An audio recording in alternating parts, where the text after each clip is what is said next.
Welcome to Live, Let, Thrive, a podcast about the Airbnb life, the share economy, and everything in between. Here are your hosts, Micah and Steve. Hello. And welcome back to another exciting episode of Live, Let Thrive. What is up, Micah? Man. I am chilling, Stevie Stacks. How you doing? Oh, hustling every day, trying to do it, trying to come up, trying to grow the company. What about you? Getting cussed out?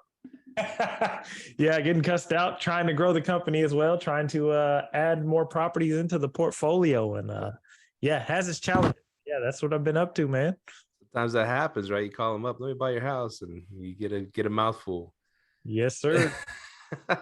Well, this is episode 227, Micah, of your favorite Airbnb, Vrbo, booking.com, short-term, midterm, long-term rental podcast in the world, coming at you from Arlington and Fort Worth, Texas. Let's go. We got a guest today, Micah. Who we got?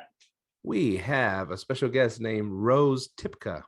Who's Rose? Well, Rose is the owner of Your Family's Place. It's called Your Family's Place, a boutique vacation rental company in Ohio that focuses on large homes on expansive properties. They focus on multi-generational families and groups traveling together. Guests can expect an open and go vacation that is actually relaxing. Rose and her husband own and manage all of their properties. Their life is a balance between growing their company and raising their big family. With 6 kids, life is never boring. Welcome to the show, Rose. Thank you for having me. Yeah, 6 kids, huh? What's going on there? Things got a little out of control. But I just got to be honest. I had my daughter first, and I have a sister, and I really wanted to give her a sister. And then I had 5 boys in a row. I had 5 boys in 9 years. So that's it. I'm done. I tried. No sister for you. Nope. 5 brothers, but no sisters. Wow. He's going until he has a boy, and he's striking out. Well, there's something in the water here, I gotta tell you. We need to move to Ohio. That's it, man. We got to. Yep. I'm a huge Ohio State Buckeyes fan, so I'll be right at home. Yeah, absolutely. They're pretty big here. They're pretty big. Nothing happens on Saturdays while Ohio State's playing. That's right. That's how it should be. So we have so much to dig into, because I love how you mentioned on your in your bio that you have a singular focus, and that is on a boutique vacation rental company, of course. Large homes on expansive properties. Could you go into what that means? Absolutely. So since we have a big family, we found it so difficult to find a big enough home that was also nice and family friendly and pet friendly. And so, the best ideas are problems that you have yourself.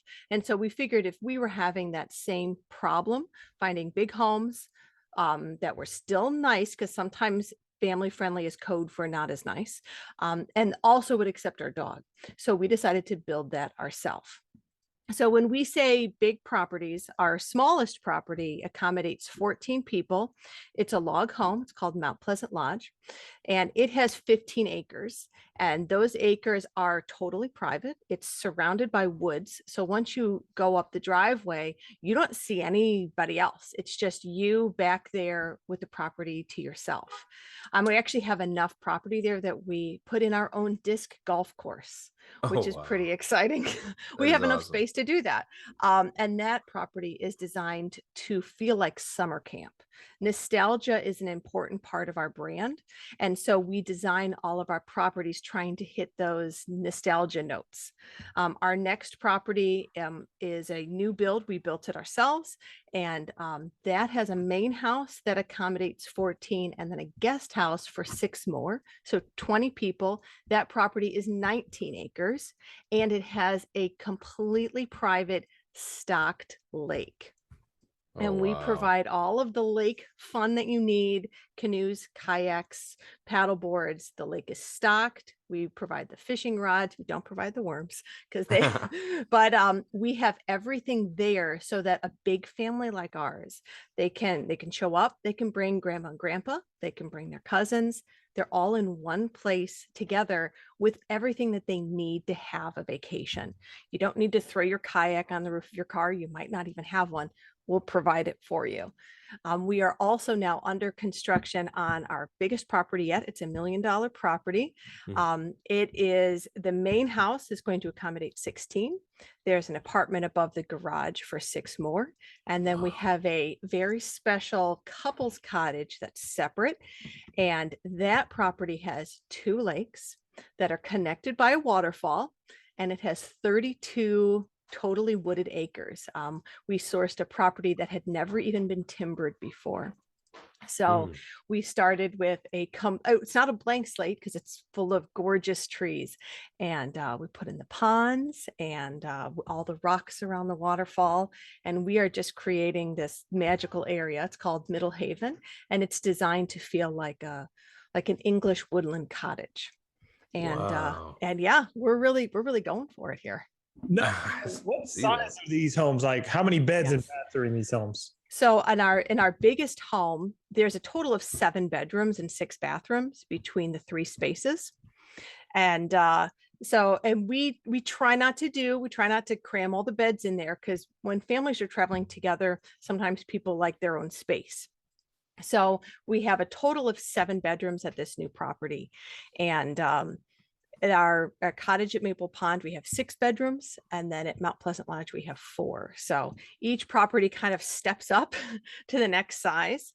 And that also helps us when we encounter potential guests. We can direct them to the property that meets their needs and is at their price point. Now, go ahead, Micah.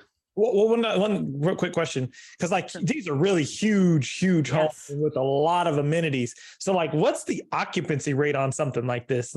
Yes. Often are people coming to some place that sleeps 20 people? Yes. So we are actually, we are rural locations, but we are only 7 minutes from the interstate. And the area of Ohio that we are in, we are 2 hours to Cleveland, 2 hours to Columbus, less than 3 hours to Cincinnati, 2 hours to Pittsburgh. So there's about 14 million people, if you count all of those metropolitan areas, that are less than 3 hours away from us. And they can get to our properties with only 7 minutes and 2 turns off the freeway.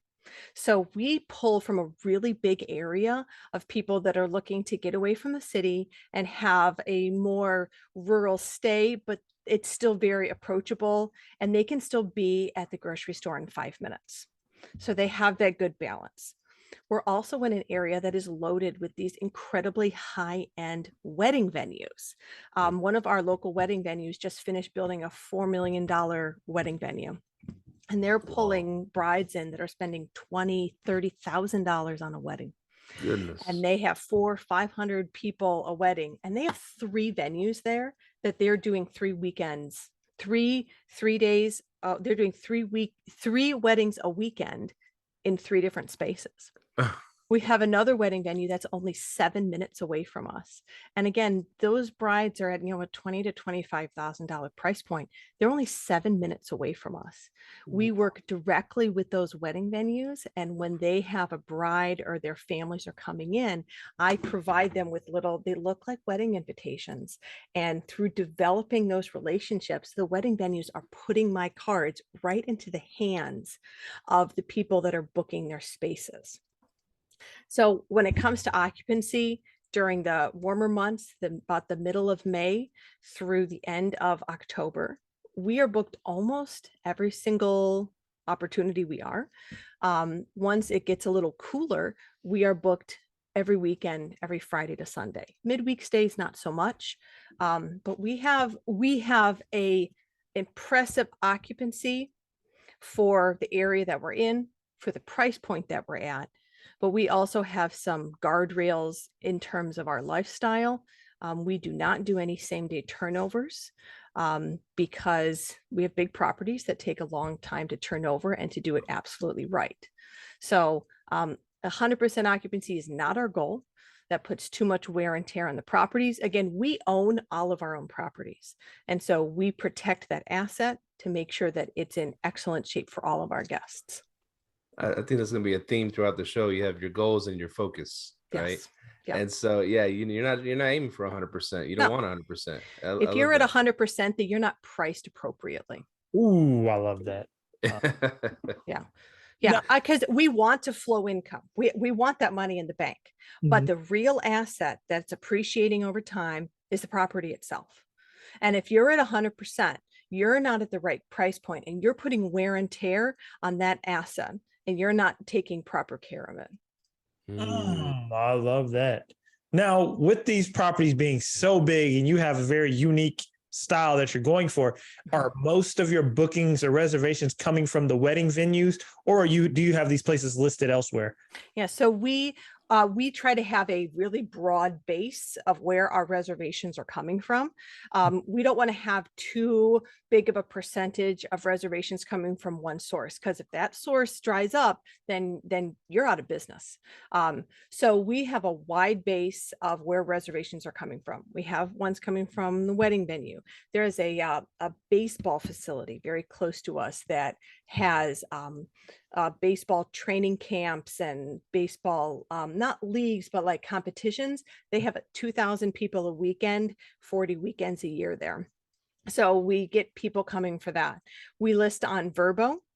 We have a book direct website, but notice there was one thing that we don't use. Airbnb. We do not use Airbnb. I love that you don't, because I have a bunch of questions. Absolutely. Why? You want Airbnb? No, I want to hear that. Why? Well, when we first started off, we were still learning what we were doing. We were getting our feet wet, and we just listed on both. And we gave ourselves the time to figure out what was going to work best for our business. And across the board, the quality of the guests that we were getting from Airbnb was lower. And as we continued to scale and we had bigger properties and more expensive properties, that risk wasn't worth it to us anymore. They always wanted a deal. And as you guys probably know, the guests that ask for a discount are the worst guests. So we were able to fill our calendar as much as we desire it to be filled using Vrbo, and then doing the actual work to bring in those direct bookings. It's actual work. And we were willing to do that because it made sense for our company, and it was bringing us the quality of guest at the price point that we needed to make our company successful. What was that work like? Well, what work did you guys do to get those direct booking guests? Yeah, there's a lot of work. It's things like setting up those sales funnels with wedding venues and with baseball venues, and reaching out to funeral homes. There's funeral homes in the area, and we might have midweeks that are open, and they need people that are coming in that need accommodations midweek last minute. That's great for us. I know it's not, funeral homes is not like heard of that. But I mean, those are people that probably already have family in the area. They may be returning, that kind of stuff. I mean, it's a lot of work. It's hustle. You got to make those connections. You have to have that network of people that are saying, well, I know so-and-so at the Chamber of Commerce, and this would be a good person for you to know. And you make that connection, and you thank that person who connected you to them. And you work it, you run it down. What's nice about Airbnb is it's easy. But that comes at a price. And that was not, I was willing to do the work to make it happen. Nice. That's a huge reward with easy. Now, one question real quick, going back to weddings. Do y'all plan on throwing weddings yourselves on your properties? We've had some people host small size weddings, especially kind of in the throes of COVID. There aren't a lot of people now that are doing that as much. I'm certainly open to it if people have rented the space and they are within our occupancy limits, what they would like to do with the property. I think that's great, and I'll be glad to help you with it. And what I've also found with people who have gotten married there, they then come back over and over again. And so that is a guest that made wonderful memories and wants to revisit them. If you got married in a really large venue, chances are you're not going back every year to visit it. But they are when they're getting married in our space. And so I'm open to that. That is cool. I love that. Yeah, there's so many questions. You give us a lot of information. So real quick, because here's a selfish question for me, because I'd love to give my family a cool, like snowy, white Christmas type deal or something like that. What is the pricing in the wintertime when it's cold, when there's snow on the ground? Yeah. Actually, December is one of our busiest months, and especially those 2 weeks around Christmas and New Year's are priced very aggressively. But we also have regular people now that come to our places for holidays year after year. They come for Thanksgiving, they come for Christmas, and those are very coveted dates. And I'll have other people trying to, well, I'll book 2024. Like I'm not gonna book out from under somebody who's been with me for years and is a great guest. Right. So, during the winter time, like January, February, it depends on the property, but we are certainly at about half as much as we do over the summer. Our summer rates are higher.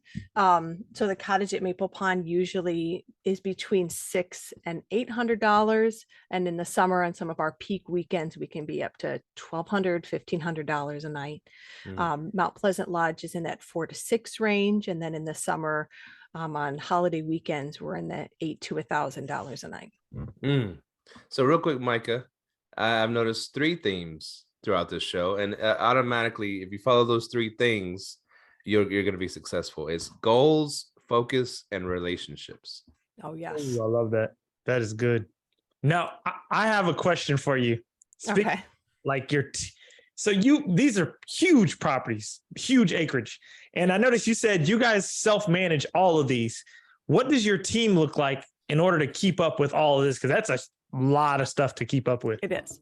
So we have right now. That's what their kids are for. That's what my kids are for. Actually, my kids clean better at our properties than they do in their own homes. You pay them, right? Oh, I do. Because, and that's, you need to take advantage of all of the tax opportunities in order to employ your children, to help them build their credit and all of that kind of stuff. It's also another way of spending down your company's income. So you show less profit at the end of the year, so that you have less of a tax liability. But I'm not an accountant, and you should always work with a professional to set all of those things up. So we do have a cleaning crew. We have people that usually clean the same properties each turnover. They're just part-time. They often have families themselves. They have kids. They bring their kids. Their kids also help. We have a handyman that we hired this year who does all of our maintenance, our regular maintenance in between check-ins, and then scheduled maintenance and small tasks like that. So when it comes to turning over the properties, that's our crew that we use. I'm on site and I do all of the inspections. We use Breezeway to organize all of our cleaning and stuff like that. And that's what we use on site for turning over our properties. We use some other things on the business side to free up some time and allow us to act like a company that's much bigger than me and my husband. Oh. Could you go into a couple of those tools? Oh, we'll go. Well. Yeah. So how did y'all stumble into this kind of thing? I mean, what happened? What was the beginnings?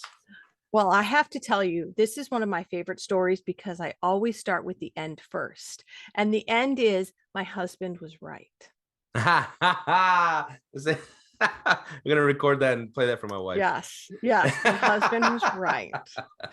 So there was, at the time, when we bought our first property, I was pregnant and about to have our 5th child. And he was also, the company he was working for was starting to wind down. And so he was trying to figure out what his next phase was going to be. And he brought me this property and said, I think that we should buy this. And I said, oh my God, I'm about to have a baby. I can't even think about this. What are you doing? And so then he bought it. And then I had the baby the next day. And so it wasn't the right time to tell me. And so then once you go down that path, it's very hard to back out of it. And it was a difficult, birth and all of that kind of stuff. He's like, maybe now is just not the right time to tell her. And so 6 weeks later, we ran into our real estate agent who told me, hey, we close on the property next week. And I said, excuse me, what?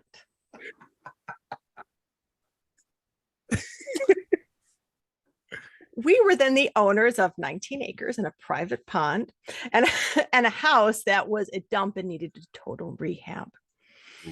But I will say my husband was totally right. He knew that the property was special, and he knew that it was the beginning of, I wouldn't say the rest of our lives, but the next phase of our life where we took control over our schedule, over our work life, and that this was the opportunity that we were looking for. And so I'm a maximizer, and once I got over the shock, of it, I was going to make it a success. And so we jumped in there. I had the place renovated and we started renting. And within a couple of months, we were like, you know what, this is it. We really feel passion for what we're doing. We're providing other families with the opportunity to have really great vacations. This is what we should be doing. So that was really how we started. And he it helps was you. Right. He was right. You hear that, ladies? So this right. Obviously this helped you leave your job, leave your career. So I was a classroom teacher before we started a family. And once we started a family, I was staying home with our kids. Okay. He was working in an office job, and his company was, the owners were getting close to retirement and they were sort of wrapping the company up. He has some extremely specialized knowledge in his industry. He was in the oil and gas industry. You guys are in Texas. There's a lot of oil and gas action in Ohio. And he has extremely specialized knowledge of that. And so I was trying to figure out with him what are you going to do next? Like, we got a lot of kids and, I don't want to go back to teaching. And so when we started our vacation rental business, when we really dug into it, we were able to get him to a point within 3 years that he was able to wrap up that job and leave it and then work with me. We work together on this as our full-time careers. Nice. So another question. So he was able to leave his job. And how are y'all able to buy, unless you have a whole buttload of money in the bank, which could be possible too, how are you able to buy $1 million property with no job? I mean, you're just doing it through your business. We don't have W-2s. So we have, in order to build our new property, we have a commercial loan. We went to a local community bank that is very supportive of businesses in the area. And our area is certainly up and coming when it comes to travel and tourism. And we have all of our numbers together. We're a real business that makes real money. And it was before interest rates started going up, I will say. But I went to multiple banks and did a full presentation with our numbers and what we were looking at. And we had multiple banks offer to do a commercial loan for us. So we went with the one that gave us the best rates and the best setup, and we're off to the races, building and spending. So we used a commercial loan and we locked in at a fantastic rate. And the bank is our partner in doing this. Sweet. Now, within a commercial loan, is it within the loan or is there money allowed for renovations in the loan too? So this is, there's two parts of the loan. There's the construction phase of it. Well, it's all a construction loan. There was the purchase of the land, and then there's the construction. And so we also priced in things like the furnishings and all of that. So that's all part of the loan. Nice. And so it's basically enough to get us hopefully all the way to the end. It included things like installing the ponds. You have to dig those out. And so we wrapped everything into the loan. And we did not have to put anything down. And we did use one of the properties that we own as leverage on it. And then we borrowed at, I believe it was 80 or 85% of the value of what we were able to put up as leverage. So we didn't have to put anything down. And they made it happen for us. That's beautiful. I'm also And going to make them a lot of money. So yeah, it's going to work out win-win. nice for them. So that's that real one more thing about the commercial loans, because I don't know a lot about commercial loans. So I can't just go to a house here that just a regular 3-2 and get a commercial loan on. It has to be a specific type of property. What kind of properties can qualify for that? Well, I'm not sure if I have the information for you on that one. But when we purchased the land, it was empty land. It's not empty. It was full of trees, but we had architecture plans from our architect. We had bids on all aspects of the property that we could do. And so we took that to our bank loan officer, who also conveniently was the vice president of the bank. It's good to go right to the top and talk to the people who can make the decisions. And the bank, it's a local bank, it's First Federal, and they are very passionate about investing in our community. And that was, so our interests were aligned. They know that our area is up and coming when it comes to tourism, and that our company is doing that right now. And so they were eager to make that loan along with a couple of other local banks. Love this. Partnerships, like Steve said earlier. Yes. Relationships. Yep. And now his network is my network. And so when I need a connection to somebody, I call him up and I say, hey, Scott, I need an introduction, and he makes it happen. And whenever I have a success, the bank can share it as, look at what we're doing. We are investing in these people. So for example, I'm one of the lead authors on the next edition of Hospitable Hosts. So I'm very excited about that. It comes out next year. I called him up. I said, I'm going to be a published author. Like, I can't believe how far you've taken this. I said, add that to your marketing material. Actually, that book is on my book reading list too. Hospitable. Yep.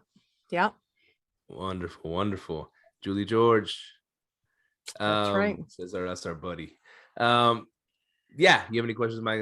I got more questions. No. Well, you said you project manage $1 million home, right? Yes. I'm going to tell you one struggle I'm having with, what should I look for in a project manager? Because I have a couple of rehabs. I have a property I might be closing on here in a couple of weeks, and they all need work, right? What should one person be looking for within a property manager? So are you talking about as a project manager for construction or property managers on rentals? I'm sorry, project manager for construction. Okay. I think two things are very important. The first one is connections to the people who are actually doing the work. Can they call or text an electrician, and will that electrician answer their phone call? Will their electrician text them back? That's very important. I have developed really great relationships with all of our subs over time. And I have a fabulous contractor who I've known for 15 years now. And we have a very close relationship. And that helps us understand what the vision of the project is to get it done. So that's the first thing is, does that person have the connections that the trades that you need? Will they answer the phone when they call?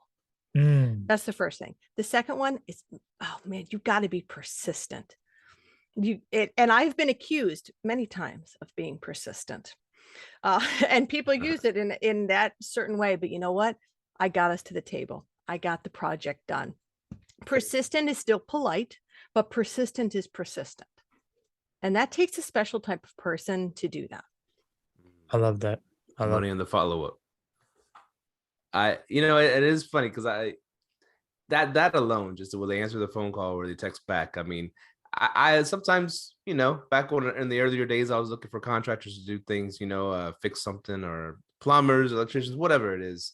And there's so many, it's still like a fragmented industry. I mean, so many numbers I would call, and they wouldn't have no one to answer it. It would go straight to voicemail. It would be a cell phone. It would be like, what is going on here? If you just paid somebody like a minimum wage just to answer your phones, you would get so much business, right? Absolutely. Some people just not good at that. They don't care. Maybe they have enough business. Maybe 5 jobs a week's good. They're done. They don't want to get any more work. I don't know what it is. Yeah. But then once I develop that relationship with somebody, then they do good work. They answer the phone when I call. I'm always going to take my business to them. And when I take my business to a company, they're going to make a lot of money. And so that's the development of that relationship over time. And so it's a two-way street, but and that takes time. And sometimes you go through a couple of different, vendors for things, but when you find the right person, you're gonna pay them a lot of money. Yeah. So it's worth the time. Yeah. And so okay. So the big question, how do you balance the working and the business with having 6 kids? How do you do that? How do y'all do that? Well, first of all, it's not glamorous, and I don't always look put together like this. And all of my kids are downstairs right now watching a movie. But so here's the thing, and I've read a lot of books about how people manage work-life balance. And across the board, the answer is the best that they can. And that's not a glamorous answer. People want to know what trick do you have? What system do you use? All of that kind of stuff. And here is the real truth. Everybody is trying the best that they can. Everyone is finding the system that works for them. It might work for them, it might not work for you. It's not glamorous and it's not easy. But it goes back to that persistence. You have to see what the bigger vision is. We homeschool our kids. On a Monday afternoon at 3:30, when people aren't done with their work, it's not glamorous. And you have to remind yourself of what your goal is, what your vision is, and try to keep your eye on that. Some of the things that I do just to make life as smooth as possible for us is making decisions ahead of time on things that are time sinks, like our menu for the week. It's unglamorous stuff, but I plan every meal for the entire week on Sunday. I have everything I need. I'm ready to go. I make a schedule for my husband and I of who's doing what. I do 3-hour time blocks and we plan our week out that way. It's not glamorous, but that's the thing, is everybody is trying their best, and some weeks are better than others. Some weeks we crash into Friday and we go, holy moly. So I guess I don't have a perfect answer, because I don't think that perfect answer exists. I think everybody is just trying their very best to do that. One thing I noticed about you, you said you make decisions ahead of time. I'm reading this book called Extreme Ownership, and that's one thing he's really big on. You have to be decisive very quickly in order to really keep things going and be successful. So yeah, I'm working on that. And I also do the Sunday thing. That Sunday thing helps, like just plan out your whole week on Sunday. And then, and my wife, she started noticing it too. She's like, I plan out everything the day before. She goes, now that I do it on Sunday, I have more time during the week. So yeah, that's huge. Absolutely. Nice. I like that answer. It's not a perfect answer. It's what works for what works for you, right? And here's the thing too, I come from a family, divorced family. It happens. It's common, right? And they just worked a bunch of hours at a job and weren't ever home, and it just kind of fell apart. So even though you are, they see you working a lot. I'm sure y'all are working a lot with those houses, but you're there. You're there with them. That's cool. That's a big thing right there. For whatever they need, mama's there or dad. And so it's yes, you'll be working or you're on a call and you can't get to them right away or something like that, but you're there. And that's the biggest part of it, just being there. And they're part of the journey too. They feel ownership with the company as well. And if in the future they wanted to be involved with it, that's fine. But I don't really don't necessarily feel that family businesses are not always the glamorous thing that people make it out to be. But also, the opportunity to be able to grow our business to a point that we are financially secure, and then helping move it on to the next phase. We separate the ownership of our properties from the management of our properties. We have different LLCs for that. We sign rental agreements with ourselves right now.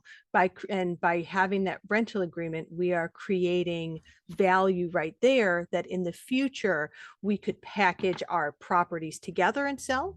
We could also package the management and the brand Your Family's Place and sell that off in the future and keep the ownership of the properties. We're trying to set these things up now so that in 15 or 20 years we can say, do we want to keep doing this? Do we want to sell off a portion of our assets, and we can go in the direction that we want to? Wow, built to sell. That's cool. That's important. I mean, a lot of people say, I'm never gonna sell, but you never know what the future brings, right? Yeah, you always need to have, I mean, nobody wants to say like, something bad's going to happen and you're going to need to sell, but you should always be thinking about what could your out be. And you have to have that in your mind, because you can't be naive in thinking that things will always be this way. So we did a lot of work with branding of your family's place and what that means and what that experience is. And so that as the future, as we grow that, we create value with the brand itself. We actually have the trademark on that so that we can expand outside of Ohio into other markets with that same brand. It also gives us the opportunity to franchise it in the future if we wanted to. It just opens a bunch of doors for what happens from here. I love it. The big vision. Mhm. So how many properties do you foresee y'all doing this at? Well, I think I have to tell you, I am really hot on the Michigan market. And part of it is because I have wonderful memories of going on vacation up in northern Michigan, and that plays into that nostalgia aspect of our brand. And I would like to be able to expand the brand Your Family's Place into other areas where we think that are really primed for that old-fashioned family vacation. Northern Michigan is a great place to go on vacation.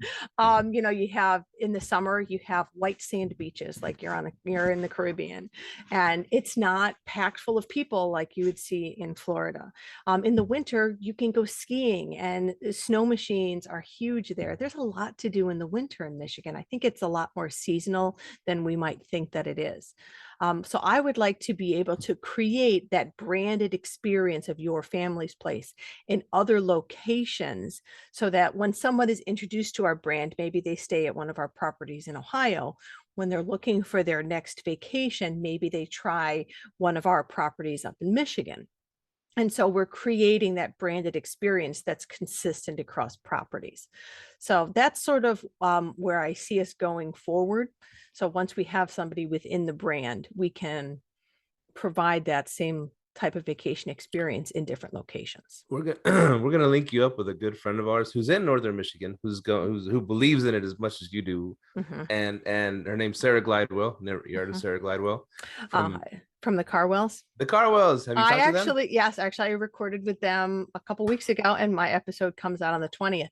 We talked Michigan, I bet they were so Lake excited. Huron, or Lake Michigan side. Where does 75 go up? Like up here, doing Yeah, the oh hand yeah, we thing, got our right? hands out. Absolutely, absolutely. They just closed on a really amazing property in Cadillac. There's a little town called Cadillac, Michigan, and they just closed on an amazing property up there. So they get the northern Michigan vibe. They get it, and they were there first, and they know that it's a very lucrative place to be.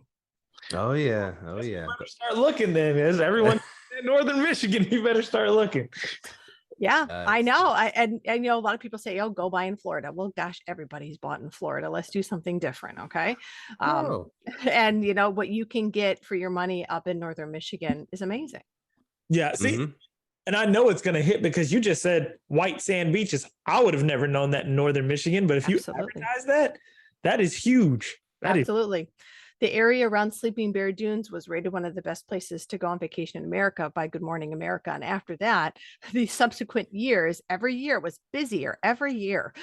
Our quiet vacation spot got busy because everybody found out about it. So I'm going to put a plug in for Sheboygan, which is on the Lake Huron side. It is a very quiet town. It's only 15 minutes from Mackinac Island. And what you can get for your money in a place like Sheboygan is astonishing. People need to be looking in that area for making investments. And with only being 15 minutes to Mackinac Island, I mean, that place, they print money over there in the summer. It's amazing. Wow. I've always heard it's beautiful up there. I need to get out there. I've a friend of ours, someone we manage one of her places here in Dallas. She has places in Wisconsin on the other side of the lake, and so from Michigan, and so she's showing me these places. And I'm like, I'm blown away. This beautiful places. right by the lake. I mean, gorgeous for dirt cheap. I'm like, holy crap, I Yes. need to invest over there.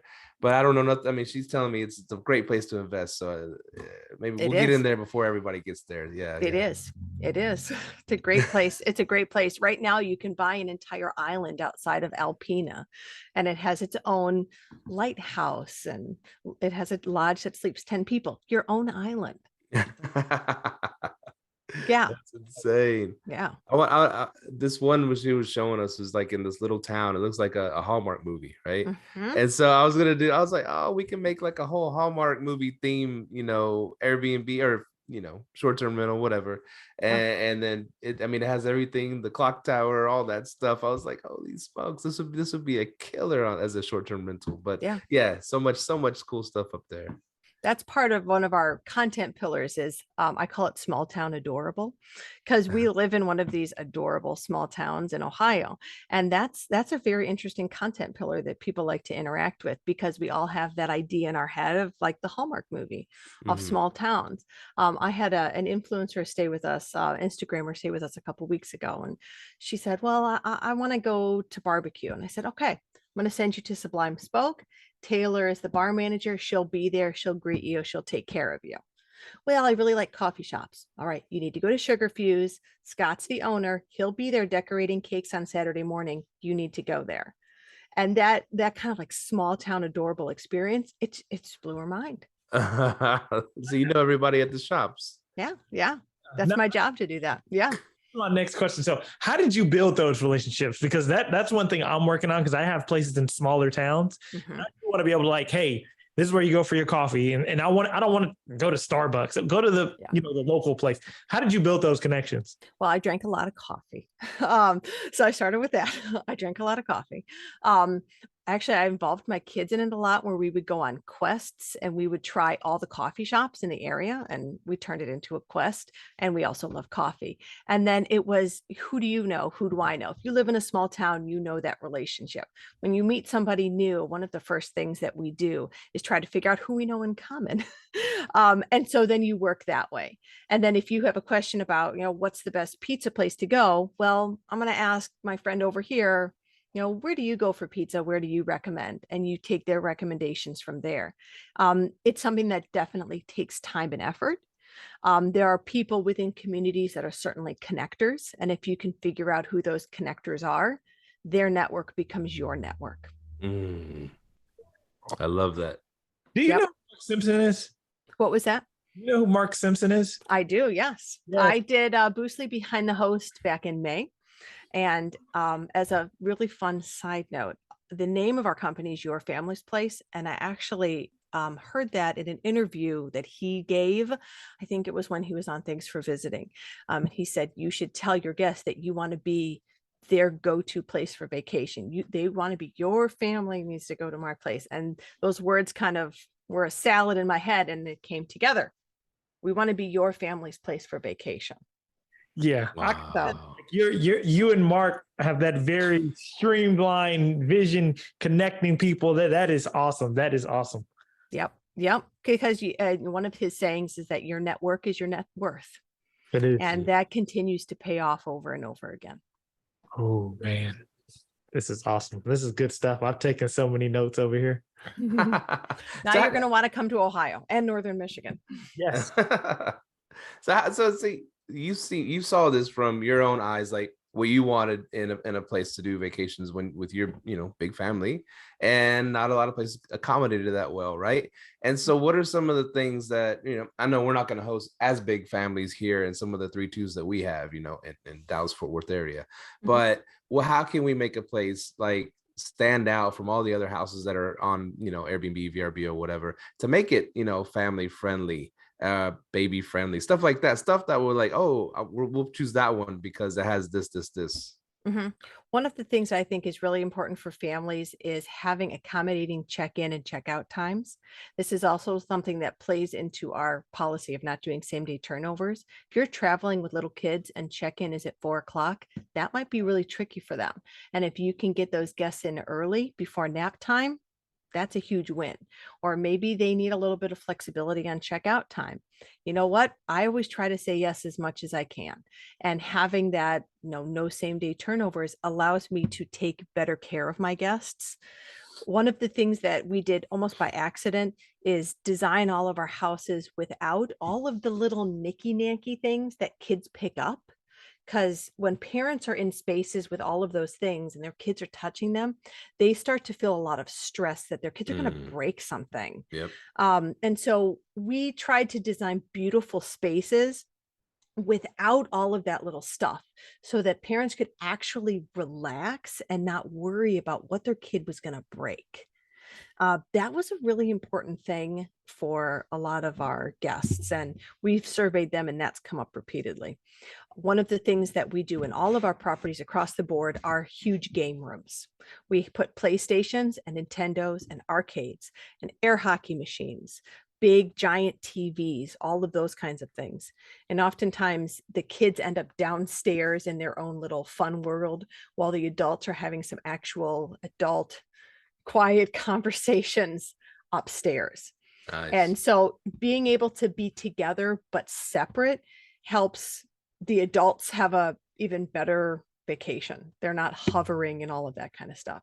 Those would be my best tips for how to really attract families to your rentals. You said something very important there very quickly, but it was very, very. I heard it. You heard it. Okay. You said you surveyed your guests. I did. Yes. Now, how do you go about doing that? Okay, well, I do it a couple of different ways. One of the things that we do is we leave a comment card in all of our properties. It's a paper card. I make them myself on Canva. And there's 3 different questions on the comment card. The first one is, how did you find us and what were you looking for? I want to know what search terms those people are using, what websites, or, did they get a referral from somebody? I want to know what they're looking for so I can be in that space. Also, if they're a referral from somebody else, you better believe I'm sending that other person a thank you, because they just keep coming. So that's the first question. Where did you find us and what were you looking for? The second one is, do you have any comments or suggestions on the property? And by having that, I flush out any potential problems that a guest might have had. I think a lot of the reason that some guests give less than 5-star reviews is because they want the people to know that something was wrong. And so if you can give the guests that opportunity to tell you the light bulb is out, or the light in the refrigerator isn't turning on, they'll give you that information so you can act on it. For example, I had a repeat guest who told me, you need to have hooks on the back of your bedroom doors. She checked out on a Sunday, and on Tuesday, my handyman installed hooks on the back of the door. Nice. Then the third question is, what was your best memory from this trip? That number one tells me how they used the space. Number 2, what amenities were the most important to them? And then it also ends their trip with a happy memory. They're going out the door thinking about, what was the highlight of my trip? So that's the first way, is with my comment cards. The second thing that I did was I hired a professional copywriter, and she sent out an email to everybody on my email list asking for former guests who would be open to doing an interview. And she scheduled phone interviews and Zoom interviews with them and had a whole list of questions. And she really dug deep into that. And she interviewed them and then compiled an entire report for me with the information from my past guests. Wow. Yeah, it was amazing. It really was. You went deep into getting the intel. Absolutely. This right here is how you run a short-term rental company. I'm loving every bit of this. This is true, really, really good gems. And Yeah. what was the third way? Oh, so there's that. So how am I knowing what the guests are using? I do send a lot of I have an email list that I work on, and I send out emails every 2 weeks every month. And I'm always asking my guests to give me feedback on things, giving them small decisions to make to kind of get that engagement up, to build that relationship with them, so that they feel when they stay at our properties, they're not staying at a stranger's place. They're staying with a friend. They're staying with someone that they feel that they know. And so when they do that, they can tell me things that I need to know about the property. Nice. That is cool. Wow, so much good information today, Micah. Yeah, it is. He's typing away, taking notes over there. Yes. So another thing just popped in my head right now. You have a place with like 19 acres? How many acres was We have right now, we have a 15 acre, a 19 acre, and we're building on 32. That's a lot of acres. It That's is. a lot of acres. Here you can put 1 million houses on 1 acre. You know what I'm saying? Yeah. But that's the thing though, but that's not what I'm selling. And I'm pricing for privacy. And I price it that way. And a lot of our guests, since they're coming from more urban or suburban areas, they don't want to be right next to somebody else. Their regular house is right next to somebody else. And so I'm pricing that way. I'm pricing with privacy in mind. That's awesome. Now, have you thought of doing like putting some cool teepees up or tree houses, stuff like that? Yeah, I mean, those are interesting things, but if they're not big, they're not bringing in the nightly rate to make it worth my time, to be honest with you. Okay. When you have things that you aren't renting for the higher nightly rate or for bigger groups, you still have a lot of those same carrying costs. You're still mowing the grass. You're still, you're paying electric and all of that kind of stuff. And for us, it didn't make as much sense to constantly be turning over smaller units when we could just do 3 turnovers and have 3 sets of guests on the weekend and make 4 times as much. It was about the best use of our time for the greatest return. You're very stuck to your brand. I love it. You are razor focused on that brand. I love that. Yeah. That's what I want our guests to feel that way. I want them to feel like they have found a place where they can go year after year and make those memories. And that's how you start. And you have to take care of them. You have to take care of those guests. Not all guests are great. And let that go. There's going to be bad guests. Move on from that. That person won't come back, and that's all right. Focus on the ones that will come back. Beautiful. Now going back to the getting the loan and stuff like that for a property like that, you mentioned something. So you had several different banks approve you, want to work with you, and then you got to choose the lowest interest rate. Now everybody here is like, well, isn't the interest rate the interest rate? We're buying a house. That's what they're doing right now. It's what all the banks are giving. Isn't that the same thing? There was actually quite a bit of variation in the interest rates that the local banks were offering us. There was a spread of about 1.5 points at that time. Wow. So I was kind of surprised by that too, because I thought it would always be the same, but there was actually a substantial spread. So we went with the bank that was not only giving us the best rate, but I felt like they understood the vision of what we were trying to do and that they would be really the most accommodating and easy to work with. I love that. There's always room to negotiate, right? Well, yeah, everything except for my nightly rate is up for negotiation. Can I get a discount? Come on. I could always charge you more, right? Isn't that what we're supposed to say? I could always charge more. I love that. Oh my gosh, the art of negotiations. Man, this has been a great podcast. We thank you so much. How did you find us, by the way?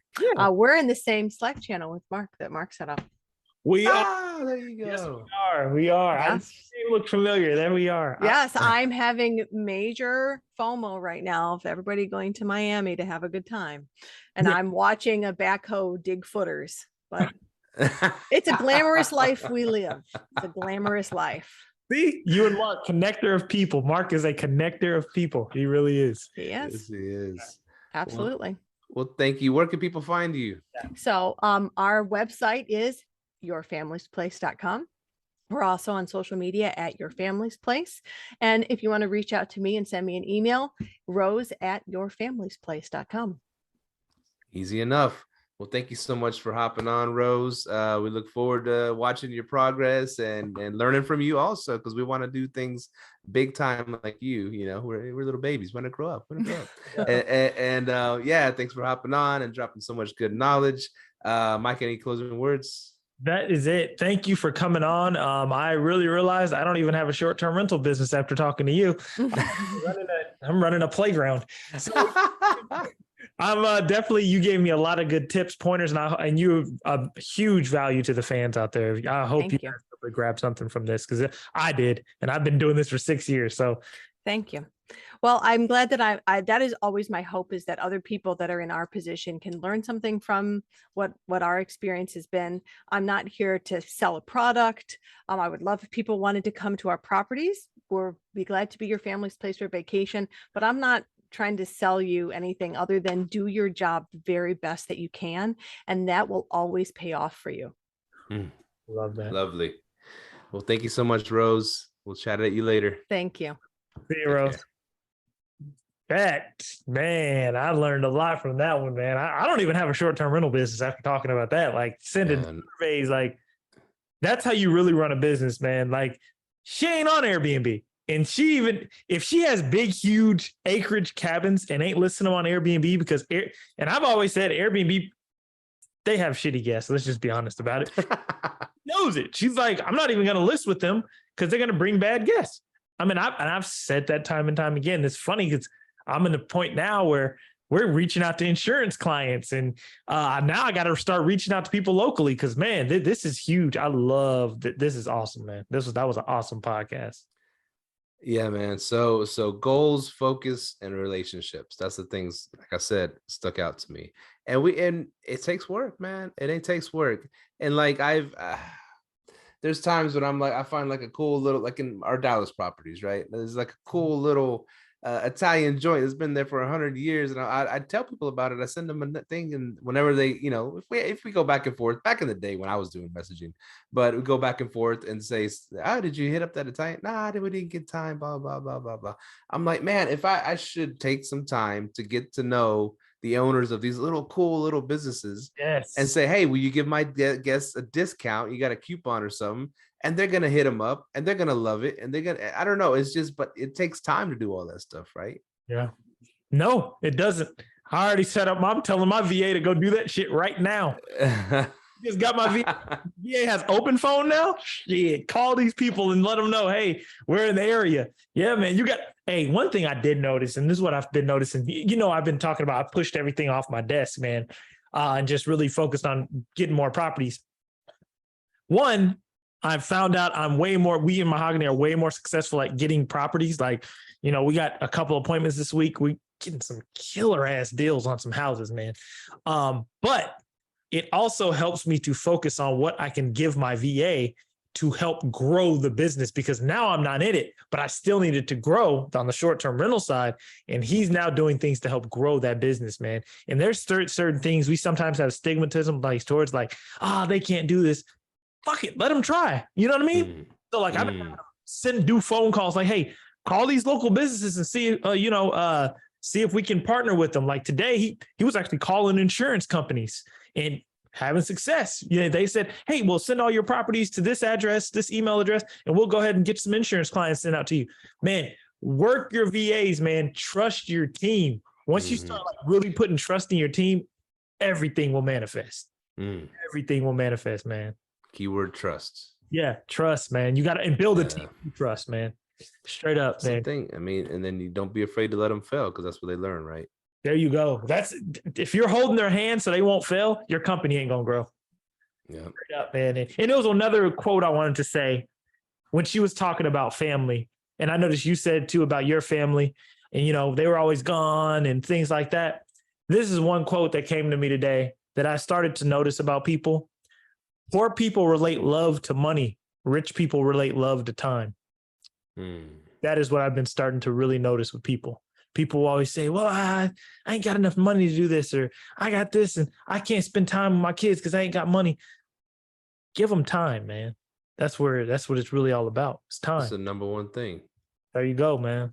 And I noticed that I'm like, I came from my family, not my family, but just the generations of my family, they're usually poor. My family's from the deep South. My dad's from one of the poorest counties in Arkansas, but he made it out, But once you start really getting on, you start time for money, and then you start thinking the only thing you do to your kids is just give them money or, take care of them with money, but you don't give them the time. So remember that, y'all. We're doing this for more time, not for money. Money's going to come and go, but that time, that's irreplaceable, man.